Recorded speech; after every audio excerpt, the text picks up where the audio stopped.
अस्सलाम वालेकुम, welcome to House of Technicals. Stocks देख लेते हैं जी। इंडेक्स को हम बहुत ज़्यादा बॉदर नहीं करते हैं क्योंकि मेरा ये मानना है कि स्टॉक्स की अपनी एक मूव होती है। जो फंड्स हैं या जो इस तरह से इन्वेस्टेड होते हैं उन लोगों के लिए शायद इंडेक्स मैटर करता होगा, बट मैं ज़्यादातर फोकस मेरा है स्टॉक्स के ऊपर होता है क्योंकि मेरा ये मानना है कि हर स्टॉक की अपनी एक मूव होती है। सो सबसे पहले जीजीएल को देख लेते हैं। 25 अगस्त को मैंने इसके एनालिसिस शेयर किए थे और मैंने कहा था कि 21.5 से 23.5 में आए ये बाइंग रेंज है आपकी। सो आज हमारी बाइंग रेंज भी टेस्ट हुई है। 23.25 का इसने लो लगाया है और इसने क्लोजिंग 24.04 की दी है। अभी भी ये अच्छा है, नीचे आए डिप्स पे आए तो बाय करना चाहिए। दो हमारी ये रेंज भी टेस्ट हुई है। अ, इसका जो स्टॉप लॉस अब बनता है वो तकरीबन 19 का बनता है। ठीक है, 19 के स्टॉप लॉस के साथ आप जितना ये नीचे आता जाए आप इसको ऐड कर सकते हैं इंशाल्लाह। ये हमें अच्छा गेन देगा। आगे चलते हैं सरल सरल के मैंने 25 जुलाई को यानी कि 1 महीना पहले ये एनालिसिस दिए थे। ठीक है, और उसमें मैंने आपको ये बताया था कि 108 से 115 जो है वो इजीली टेस्टेबल है और ये सस्टेन करेगा तो फिर ऊपर जाएगा। देखते हैं इसने क्या किया। जिस 93 94 से ही इसने चलना शुरू किया तकरीबन, और इसने हाई लगाया जनाब 126.90 का। वहां से नीचे आया, नीचे आके इसने जो ये इसकी रेजिस्टेंस थी वो अब इसके लिए सपोर्ट का काम दे रही है। मेरा ख्याल है अगर यहाँ पर हमें 2-3 ग्रीन कैंडल्स मिल जाती हैं तो प्रॉब्ली ये इंशाल्लाह ताला हमें यहाँ से अपसाइड मूव देगा। एक और चीज़ जो मुझे इसमें पॉजिटिव लग रही है वो ये है कि इसका यहाँ पर हायर लो भी प्रिंट हो रहा है। सो हम एक्सपेक्ट कर सकते हैं कि यहाँ से ये अपसाइड मूव देगा इंशाल्लाह। बट अगेन वही बात है कि आप लोग स्टॉप लॉस के साथ चले। स्टॉप लॉस के बगैर आप मत इन स्टॉक्स में रहें तो ज़्यादा बेहतर है। नेक्स्ट इज, हाँ, इसमें स्टॉप लॉस मैं आपको बता देती हूँ। अब इसका स्टॉप लॉस तकरीबन 92 का बनता है। जो स्विंग ट्रेडर्स हैं वो 92 के स्टॉप लॉस के साथ चले और जो क्विक ट्रेड्स लेते हैं वो मेरा ख्याल है कि 102, 101, 102 के स्टॉप लॉस या 100 का स्टॉप लॉस आप लोग रख सकते हैं इसके अंदर। फिर है जी जीसीआईएल। देखिए आप लोग बार बार मैसेजेस करते हैं जी जीसीएल का आपने कहा था चला नहीं। देखिए मैं स्टॉक्स को मैं नहीं चला रही हूँ, ठीक है, वेरी ऑनेस्टली, ना मैं कोई ऐसा क्लेम करती हूँ। मैंने आप लोगों को एक टेक्निकल्स के ऊपर, चार्ट्स के ऊपर आपको एक एनालिसिस शेयर किए हैं कि जी इसका एक सेटअप जो बन रहा है वो अच्छा सेटअप बन रहा है। इसमें हमें जो है वो एक अच्छी मूव मिल सकती है। आप लोगों के साथ मैंने लेवल्स भी शेयर किए थे ये वाले, ठीक है। अभी तो पहला लेवल ही उसके पास ही घूम रहा है और आप लोग जो है इतना जल्दी वो फ्रस्ट्रेट हो रहे हैं कि जी चल नहीं रहा। थोड़ा टाइम दिया करें। ट्रेडिंग के कुछ उसूल होते हैं, ऐसे नहीं होता कि आपने जहां बाई किया वहीं से ऊपर चलने लग जाएगा हमेशा। It never happens. बहुत रेयर केसेस होते हैं कि इस तरह से हो। हमेशा मैं इसलिए आप लोगों को एम्फोसाइज करती हूँ कि आप लोग लेवल्स के ऊपर प्ले करें ताकि आप लोगों को जो पैनिक अटैक्स और जो टेंशन होती हैं वो कम से कम हो आप लोगों को। अच्छा जी, आगे ये प्लान स्टिल इंटैक्ट है। आगे चलते हैं जी। एक एनालिसिस मैंने शेयर किए थे सिम के।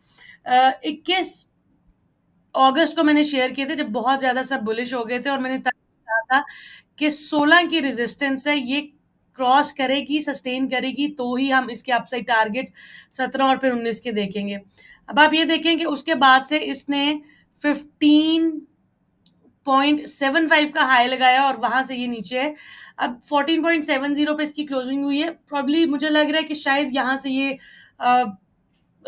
इसको इस लेवल को ना तोड़े तो यहाँ से हमें एक मूव मिल सकती है, अपसाइड मूव दे सकते हैं। लेकिन असल में इसका जो मोमेंटम स्टार्ट होगा इंशाल्लाह ताला वो तभी होगा जब ये 16 को अच्छे वॉल्यूम्स के साथ क्रॉस करके उस लेवल को सस्टेन करेगा। Next is Engro. ये मैंने कल भी इसकी कॉल दी थी और आप आज इसने अल्हम्दुलिल्लाह हमें कोई 5-6 रुपए का गेन भी दिया। अ, अभी भी ये बुरा नहीं है। ये अपना हायर लो मेरा ख्याल है यहाँ पर प्रिंट कर रहा है और अगर ये लेवल जो मैंने कहा है कि 206 का अगर लेवल अभी ब्रेक नहीं करता है तो ये हमें अपसाइड टारगेट 230, 220, 245 ये दिखाएगा। इसमें आप लोग ये मत भूलिएगा कि हम लोग बहुत पहले से बैठे हुए हैं, 193, 194 से बैठे हुए हैं और अब हम लोग अपना स्टॉप लॉस ट्रेल कर रहे हैं। जो इसके अंदर बैठना चाहते हैं वो 206 के स्टॉप लॉस के साथ बैठे और जो ऑलरेडी इसके अंदर प्रॉफिट में है वो अपना स्टॉप लॉस ट्रेल करें 206 पे।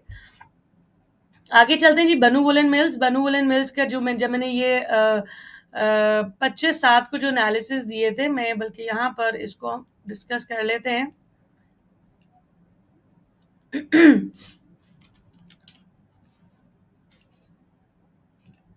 ये देखिएगा, मैंने ये एनालिसिस शेयर किए थे और मैंने 2 सपोर्ट्स बताई थी और यहाँ से ये देखें इसने किस तरीके से इसी सपोर्ट्स को 68-69 को टेस्ट किया और यहाँ से वापस इसने हमें तकरीबन 87-88 दिखाया, यानी कि 15-20 रुपए यहाँ से दिखाया। अब दोबारा ये इस सपोर्ट के पास आया हुआ है। अगर यहाँ पर 2-3 ग्रीन कैंडल्स मिलती हैं तो हमें यहाँ से थोड़ी सी अपसाइड मूव मिल सकती है, लेकिन 74-75 अब इसकी जो है वो रेजिस्टेंस है। जब तक ये अपना 80 एटलीस्ट 90 का लेवल क्रॉस नहीं करता, 88 से 90 की जोन क्रॉस नहीं करता है, यहाँ मैं मेंशन भी कर देती हूँ, ये वाली जोन क्रॉस नहीं करता अच्छे वॉल्यूम्स के साथ, तब तक जो है मेरा ख्याल है कि हमें इसमें बहुत ज़्यादा बुलिश नहीं होना चाहिए। बड़े टाइम फ्रेम पे ये बुलिश है, लेकिन स्टिल हमें यहाँ पर कोई सपोर्ट चाहिए कि जहाँ पर अगर हमने एंट्री लेनी है तो हम एंट्री ले सकें। हम जिस तरह से यहाँ पर आप आवरली पे करके देखें, यहाँ 2-3 कैंडल्स अच्छी green candles with good volumes मिल जाए तो that would be a much better space कि आप वहाँ पर अपने एवरेज करें या एंटर हो। लेकिन अगेन स्टॉप लॉस जो है आपका बिल्कुल जस्ट बिलो दिस लेवल है, तकरीबन आप 67 का आप स्टॉप लॉस रख लें, ₹1 का 1-1.5 का स्टॉप लॉस के साथ आप इसके अंदर लें। अदरवाइज ये अगर यहाँ से गिरता है तो फिर मेरा ख्याल है ये हमें 50s में भी नजर आएगा। नेक्स्ट है जी पेल में मैंने ये कल बड़ा क्लियरली कहा था कि ये मेरा टॉप पिक है और अल्हम्दुलिल्लाह ये कल 45 कुछ पे था, आज इसने हमें 47 प्लस भी दिखाया। अब ये आपको ये जो इसके अंदर बैठा हुआ है वो मेरा ख्याल है कि 45 का स्टॉप लॉस रखिए, जो मेरी कल कॉल पे बैठा था वो 45 का स्टॉप लॉस रखिए और इसके अंदर आप बैठ सकते हैं।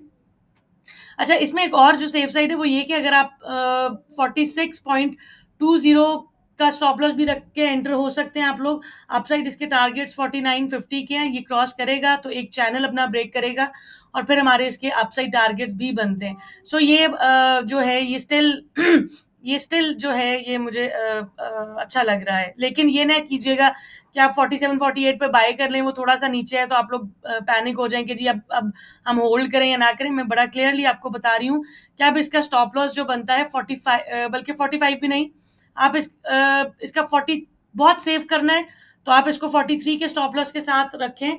अगर ये ब्रेक होता है तो शायद फिर दोबारा हमें ये नीचे 40s के पास मिले।